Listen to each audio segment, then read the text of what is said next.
എന്താ ഒന്നും മിണ്ടാത്തെ? ഒരു വർഷത്തേക്കാ കോൺട്രാക്ട്. പിരിച്ചെടുക്കുന്ന തുകയുടെ 30% കമ്പനി തരാമെന്നാ പറയുന്നത്. അഡ്വാൻസ് കുറഞ്ഞത് കൊണ്ടാണെങ്കിൽ കൂട്ടി തന്നേക്കാം. അതല്ല, ഓനോട് ചോദിക്കാതെ പെട്ടെന്നൊരു തീരുമാനം പറയാൻ കഴിയൂല. മൂസാബായി പറഞ്ഞാൽ ശരവണൻ കേൾക്കും. ഏതായാലും നമ്മളൊന്ന് സംസാരിക്കട്ടെ. അപ്പൊ ശരവണൻ രാവിലെ ചെട്ടിയാറിലെ ഒരു കൊട്ടേഷന്റെ പുറകെ പോയിരിക്കുക.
നീ സിസിക്കാർക്കിട്ട് പണിയല്ലടാ.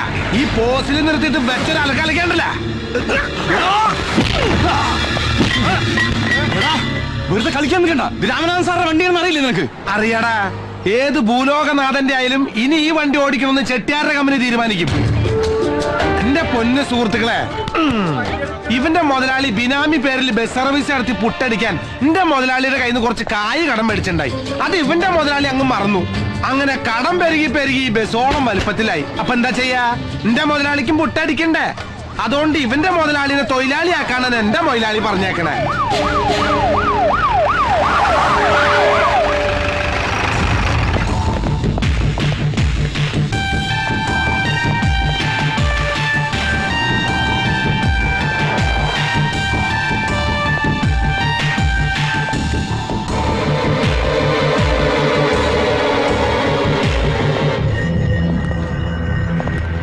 പട്ടാപ്പകല് ട്രിപ്പ് നടത്തുന്ന ബസ് പിടിച്ചെടുക്കാൻ നീ ആര്? RTO, regional transport officer?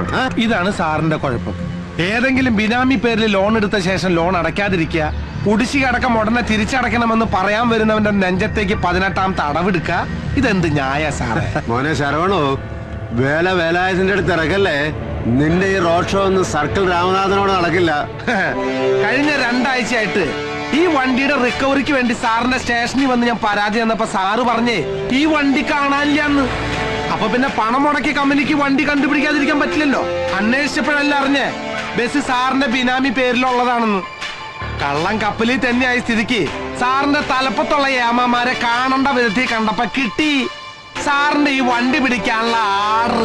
ഏത് കൊമ്പത്തുള്ളവന്റെ ഓർഡർ ആയാലും വേണ്ടില്ല, എന്റെ വണ്ടി പിടിക്കണമെങ്കിൽ അത് ഞാൻ പറയണം.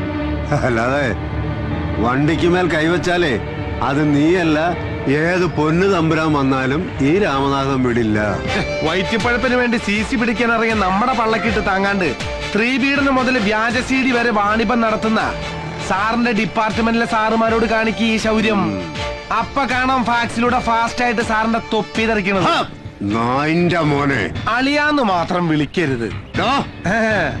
പണ്ട് തളിപ്പറമ്പ് സ്റ്റേഷനിൽ വെച്ച് ഗുണ്ടയെ പിടിക്കാനാന്ന് പറഞ്ഞ് ഗുണ്ടു പൊട്ടിക്കാൻ പോയ സാറിന്റെ പഴയ കഥ ഞാൻ ഇവരുടെ മുമ്പിലിട്ട് പൊട്ടിക്കട്ടെ.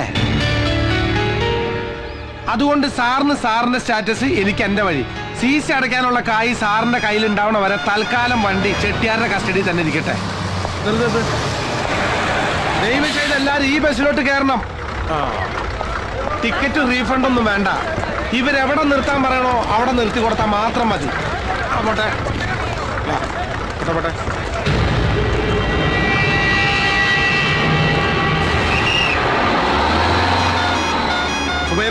വണ്ടി എടുക്കുക.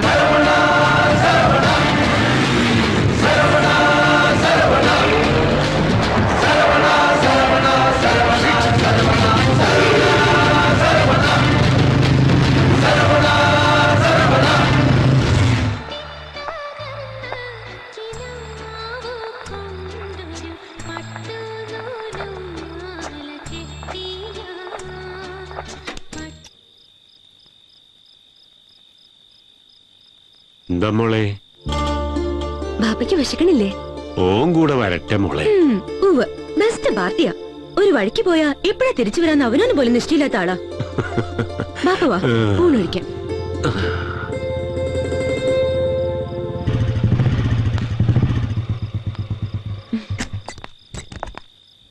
എന്താ മൂസൊക്കെ കാണണമെന്ന് പറഞ്ഞേ?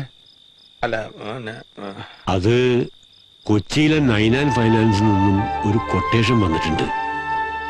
ഇത്തരം ഒരു ജോലിക്ക് നിന്നെ വിടാൻ താല്പര്യം ഉണ്ടായിട്ടല്ല. പക്ഷേ അനക്കറിയാലോ ഇവിടുത്തെ ബാധ്യതകളും പ്രശ്നങ്ങളൊക്കെ. വലിയൊരു തുകയാ അവര് തരാന്ന് പറയണത്. കേട്ടിടത്തോളം തരക്കേടില്ല. ഇത്രയും ദൂരം നിങ്ങളെ തനിച്ചാക്കി പോവാന്ന് പറഞ്ഞാൽ അത് വേണ്ട. അത്യാവശ്യം ജീവിക്കാനുള്ളതൊക്കെ ഇവിടെ പണിയെടുത്താലും കിട്ടും മൂസാക്ക. എത്ര കാലം എന്ന് വെച്ചാ അജ്ജ് ഇങ്ങനെ കഴിഞ്ഞുകൂടുക? അനക്കും വേണ്ട ഒരു വീടും കൂടിയൊക്കെ.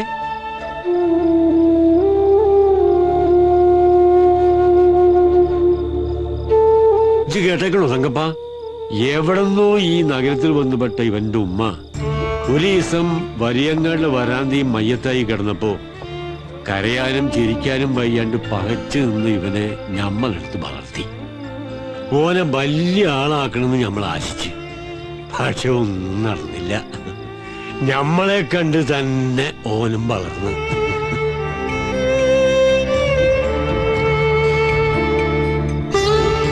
എടോ, ഞമ്മടെ കാലം കഴിഞ്ഞാ പിന്നെ അനക്ക് ആരാടോ ഉള്ളത്? ഇപ്പൊ ഇതൊക്കെ പറയാൻ എന്തുണ്ടായേ?